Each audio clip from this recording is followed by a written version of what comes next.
तिब्बत के महान दार्शनिक लाओ त्सु का कहना है कि तुम मुझे अपमानित नहीं कर सकते क्योंकि मुझे तुमसे सम्मान ही नहीं चाहिए। जो लोग दिखावा करके दूसरों की नज़रों में ऊंचा उठना चाहते हैं, उनसे इज्जत पाना चाहते हैं, ऐसे लोगों का दुनिया सिर्फ फायदा उठाती है। अगर आप दूसरों से सम्मान पाने की इच्छा छोड़ दो तो आपका अहंकार मिटना शुरू हो जाएगा, और जब आपका अहंकार बिल्कुल खत्म हो जाएगा तो लोग अपने आप ही आपकी इज्जत करने लगेंगे। लेकिन समाज में रहते हुए लोगों के बीच अपनी इज्जत कैसे बनाएं? इसके लिए कुछ मूलभूत सिद्धांत होते हैं। इस कहानी के माध्यम से हम उन्हीं सिद्धांतों पर चर्चा करेंगे। तो चलिए कहानी शुरू करते हैं। युद्ध में जीत हासिल करने के बाद युवराज की खुशी का ठिकाना नहीं था।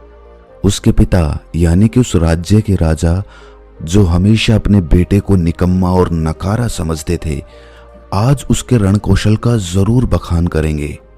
आखिर विरोधी सेना कितनी ताकतवर थी, लेकिन इतनी बड़ी सेना का सामना करके आज युवराज ने जीत हासिल की थी। लेकिन जो लोग रण क्षेत्र में मौजूद थे वो सब जानते थे कि युवराज इतनी बड़ी सेना को देखकर रण क्षेत्र से भाग खड़ा हुआ था। इस जीत का सारा श्रेय उस सेनापति को जाता था जिसने अपने दिमाग और अपनी बहादुरी से विरोधी सेना को हरा दिया था। युवराज ने सेनापति को अकेले में बुलाकर पहले ही समझा दिया था कि मेरे पिता को यह हरगिज पता न लगने पाए कि मैं युद्ध मैदान से भाग खड़ा हुआ था। उन्हें यही लगना चाहिए कि ये युद्ध मेरी वजह से जीता गया है। जब राजा के कानों में यह बात पहुंची कि युवराज युद्ध जीतकर वापस आ रहा है, तो उसे यकीन तो नहीं हुआ कि उसका बेटा इतना बड़ा युद्ध जीतकर वापस आ सकता है। कहीं ना कहीं राजा को मालूम था कि इस जीत के पीछे उनका सेनापति हो सकता है। आखिर वो बचपन से अपने बेटे को देखता हुआ आया था। उसे पता था कि उसका बेटा कोई ऐसा काम नहीं कर सकता जिसको करने के बाद लोग ये कहें कि ये है राजा का असली बेटा।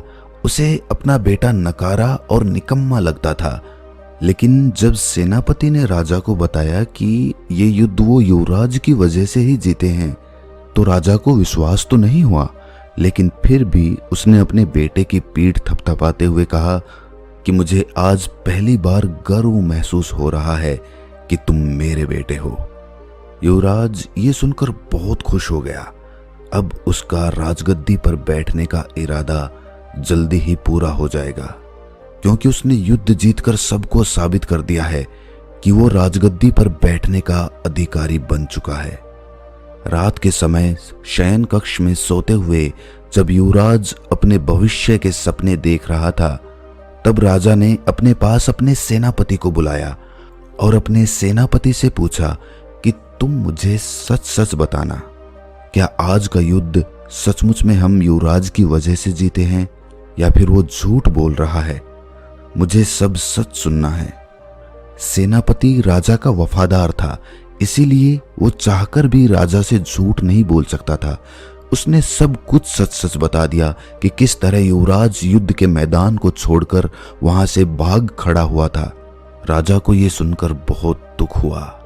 आज उसका बेटा उसी की नजरों में इज्जत पाने के लिए उससे झूठ बोल रहा है।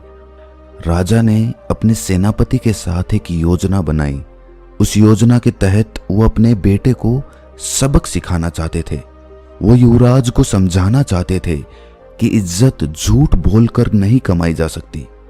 इज्जत पाने के लिए दूसरे के दिल में जगह बनानी पड़ती है, उसे विश्वास दिलाना पड़ता है, सत्य बोलना पड़ता है, तब कहीं जाकर लोग तुम्हारी इज्जत करना शुरू करते हैं। राजा ने और सेनापति ने अपनी योजना के तहत अगले दिन सुबह सुबह युवराज को अपने साथ लेकर शिकार पर निकल गए। आज राजा एक सिंह का शिकार करने वाला था जिसने प्रजा को परेशान करके रखा हुआ था। जब युवराज को यह बात पता चली तो वो बहुत डर गया। उसने अपने पिता से बहाने बनाने की कोशिश की, लेकिन उसके पिता ने कहा कि बेटा, मैं बहुत बूढ़ा हो गया हूं, अब मुझसे शिकार नहीं होता, ये शिकार तुम्हें ही करना होगा। मैं तो बस तुम्हारी सहायता के लिए तुम्हारे साथ चल रहा हूं। अब युवराज के पास बचने का कोई विकल्प नहीं था, इसीलिए वो शिकार पर चलने के लिए तैयार हो गया। जब जंगल में युवराज का सिंह से सामना हुआ तो शुरुआत में तो वो सिंह को देखकर वहां से भाग जाना चाहता था, लेकिन वहां पर राजा खड़ा हुआ था, इसीलिए अपने पिता की नजरों में बहादुर बनने के लिए उसने सिंह से सामना लेने का निश्चय किया। और आखिरकार युवराज और सेनापति ने मिलकर उस सिंह का शिकार कर लिया। इससे युवराज का आत्मविश्वास बढ़ने लगा था। उसे विश्वास ही नहीं हो रहा था कि उसने एक सिंह को मार गिराया था। जंगल से वापस लौटते वक्त राजा के गुरु की एक कुटिया रास्ते में पड़ती थी। राजा अपने साथ अपने बेटे को लेकर अपने गुरु की कुटिया में पहुंचा। राजा ने अपने गुरु को प्रणाम करते हुए अपने युवराज का उससे परिचय करवाया। इसके बाद राजा ने जानबूझकर अपने बेटे को सबक सिखाने के लिए अपने गुरु से एक सवाल पूछा। उन्होंने कहा कि गुरुवर, मैंने अपने जीवन में बहुत झूठ बोले हैं। अपने मंत्रिमंडल को हमेशा अपने साथ रखने के लिए मैंने बहुत दिखावा भी किया। बहुत सारे युद्ध जो मैं सेनापति की वजह से जीता था, उसमें भी सारा श्रेय मैंने खुद ही ले लिया। मेरे सेनापति को प्रजा के सामने कभी भी वो सम्मान हासिल नहीं हुआ जिसका वो हकदार हुआ करता था। लेकिन अब मुझे पछतावा होता है। लोग मेरे सामने तो मेरी इज्जत करते हैं, लेकिन मेरे पीठ पीछे मुझे कायर बोलते हैं। मुझे बहुत बुरा लगता है। मैं चाहता हूं कि मैं अपनी गलतियों को सुधार दूं, लेकिन कोई तरीका नजर नहीं आता। मैं ऐसा क्या करूं कि लोग मुझ पर विश्वास करने लगें, मेरी इज्जत करने लगें। राजा के गुरु ने विचार मग्न होकर कहना शुरू किया। उन्होंने कहा कि राजन, एक बात हमेशा ध्यान में रखना। एक राजा का दिया हुआ वचन किसी भी हालत में पूरा होना चाहिए। जो वादा तुमने किसी से कर दिया, किसी को वचन दे दिया, वो किसी भी तरह पूरा करके दिखाओ। अगर तुम अपने दिए हुए वचन को पूरा नहीं कर पाओगे तो लोग यही कहेंगे कि ये राजा तो बड़बोला है, ये कुछ भी बोल देता है, इसकी बातों के पीछे कोई सच्चाई नहीं होती। और इसी वजह से लोग तुम्हारी इज्जत करना बंद कर देते हैं। वो तुम पर विश्वास ही नहीं करते, तो इज्जत करना तो दूर की बात रही। इसीलिए औपचारिकता में कभी भी किसी को वचन मत देना। दूसरों के सामने दिखावा करने के लिए कभी किसी से कोई वादा मत करना, क्योंकि वादा करना होता तो आसान है, लेकिन उसको निभाना बड़ा मुश्किल होता है। गुरु ने आगे कहा कि राजन, ये जुबान बिना हड्डी की होती है, कहीं भी घूम सकती है, कुछ भी बोल सकती है। इसीलिए इसका उपयोग पूरी समझदारी के साथ करना, वरना तो ये तुम्हें मुश्किल में फंसवा देगी। दूसरी बात जो समझने की है, जो लोगों के बीच तुम्हारी इज्जत को बढ़ा देगी, वो ये है कि कभी भी इज्जत पाने के लिए काम मत करो। जब तक तुम दूसरों से सम्मान पाने के लिए काम करते रहोगे, तब तक तुम अपने खुद के अनुसार कभी काम नहीं कर पाओगे। तुम्हारे मन में यही अंतर्द्वंद्व चलता रहेगा कि लोगों को मेरा काम अच्छा लगेगा या नहीं लगेगा, और इसी अंतर्द्वंद्व में फंसकर तुम हमेशा दुखी रहोगे। इसीलिए किसी की अपेक्षा के अभिभूत होकर उसके अनुसार काम मत करो, अपने अनुसार काम करना सीखो। मस्त मौला होते हैं वो लोग जो सम्मान पाने के लिए नहीं जीते, वो जीते हैं जीने के लिए, खुद के लिए, आनंद के लिए। और याद रखना, अगर तुम सम्मान पाने के लिए काम नहीं करोगे तो कोई तुम्हारा अपमान भी नहीं कर पाएगा। तीसरे उपदेश की चर्चा करते हुए गुरु ने समझाया कि राजन, कितनी भी कठिन परिस्थिति क्यों ना हो, चाहे तुम्हारी जान ही क्यों ना चली जाए, लेकिन हमेशा सत्य बोलना सीखो। सत्य बोलना ही लोगों में तुम्हारा विश्वास कायम करता है। सत्य बोलना इतना आसान नहीं होता, क्योंकि सत्य बोलने की वजह से हो सकता है कि तुम्हें बहुत सारी दिक्कतों का सामना करना पड़े, क्योंकि सच हमेशा कड़वा होता है। बहुत सारे लोग उस कड़वे घूंट को पीकर शांत नहीं बैठेंगे, वो तुम्हें परेशान करेंगे, तुम्हें दुखी करेंगे, और इसी कारण तुम वो बोलना शुरू कर देते हो जो लोग सुनना चाहते हैं, और जो कि झूठ होता है। झूठ किसी भी परिस्थिति में तुम्हें खुद से दूर ही लेकर जाएगा। गुरुवर ने अपना अगला उपदेश बताते हुए कहा कि राजन, तुम एक राजा हो। पूरी प्रजा का भरोसा तुम पर है, इसलिए कोई भी काम करो वो सबकी भलाई के लिए होना चाहिए। सिर्फ अपने फायदे के लिए किया गया काम दूसरों की नजरों में तुम्हें इज्जत नहीं दिला सकता। इज्जत तुम्हें वही काम दिलाएगा जो तुम सबकी भलाई के लिए करोगे। हम लालचवश ये भूल जाते हैं कि जो काम हम कर रहे हैं उससे दूसरों का कितना नुकसान होगा। अपने फायदे के लिए हम ये अपने दिमाग से निकाल देते हैं कि ये काम सिर्फ हमें फायदा पहुंचाएगा, बाकी सबको नुकसान पहुंचाएगा। और ऐसा काम करने के बाद तुम क्या अपेक्षा करते हो कि लोग तुम्हारी इज्जत करेंगे? तो तुम बड़ी भूल में फंसे हुए हो राजन। एक राजा हमेशा न्यायप्रिय होना चाहिए, और राजा ही नहीं अपितु हर इंसान को न्यायप्रिय होना चाहिए। किसी के प्रति ज्यादा लगाव के कारण हम अन्याय कर देते हैं, हम न्याय नहीं कर पाते हैं। और ये बात सिर्फ तुम पर लागू नहीं होती राजन, ये बात हर उस आदमी पर लागू होती है जो एक ग्रस्त जीवन जी रहा है। ग्रस्त जीवन में जब भी कोई झगड़ा होता है तो आदमी लगाव के कारण अन्याय कर देता है, न्याय करने की क्षमता अपनी खत्म कर लेता है, और इसीलिए घर परिवार में उसकी इज्जत कम होने लगती है। लेकिन इसके विपरीत घर के मुखिया को हमेशा न्यायप्रिय होना चाहिए।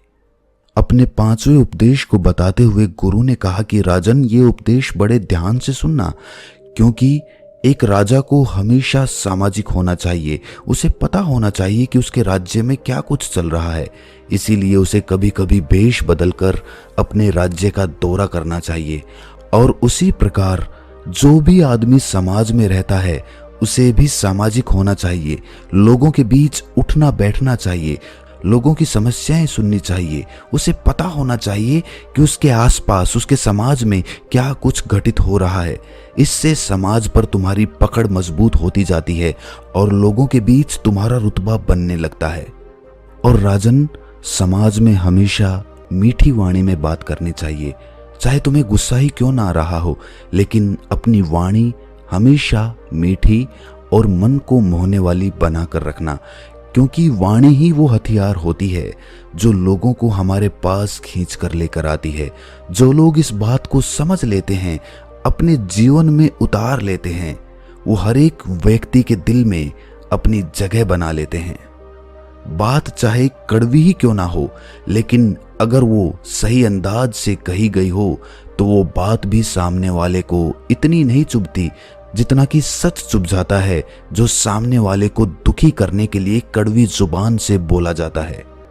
अगला उपदेश सुनाते हुए गुरुवर ने राजा को बताया कि राजन, जो मित्र तुम्हारे करीब रहते हैं, तुम्हारे साथ उठते बैठते हैं, तो याद रखना उनमें कोई ऐसा मित्र नहीं होना चाहिए जो तुम्हारी पीठ पीछे तुम्हारी ही बुराई करे, क्योंकि लोग उस पर भी विश्वास करते हैं, क्योंकि वो आपका मित्र है। और आपका मित्र आपके बारे में जो बात बोलेगा लोग उसे ही सच मानेंगे, क्योंकि वो आपके आसपास हमेशा मौजूद रहता है। खुद कभी किसी के साथ विश्वासघात मत करना, और साथ ही साथ विश्वासघात और धोखेबाज मित्रों से हमेशा सावधान रहना, क्योंकि जितना नुकसान आपका शत्रु आपको नहीं पहुंचा सकता, उतना एक विश्वासघाती मित्र आपको पहुंचा सकता है। इसके बाद राजा के गुरु ने युवराज को संबोधित करते हुए कहना शुरू किया कि युवराज, तुम आने वाले समय के सम्राट हो, तुम ही इस राजगद्दी के असली हकदार कहलाए जाओगे। इसीलिए इन नियमों का अपने जीवन में जरूर अनुसरण करना। अगर तुम एक न्यायप्रिय और प्रजा के प्रिय राजा बनना चाहते हो तो इन नियमों का कभी भी भूलकर भी उल्लंघन मत करना, वरना तो तुम अपनी प्रजा के दिल में कभी भी जगह नहीं बना पाओगे। लंबे समय तक शासन करने के लिए ये नियम ऐसे हैं जो आपको अंधेरे रास्ते में एक मशाल की तरह तुम्हारे काम आते रहेंगे। ये कहकर राजा का गुरु जंगल से लकड़ियां बटोरने के लिए निकल जाता है और राजा अपने युवराज और सेनापति के साथ अपने राजमहल में वापस लौट आता है।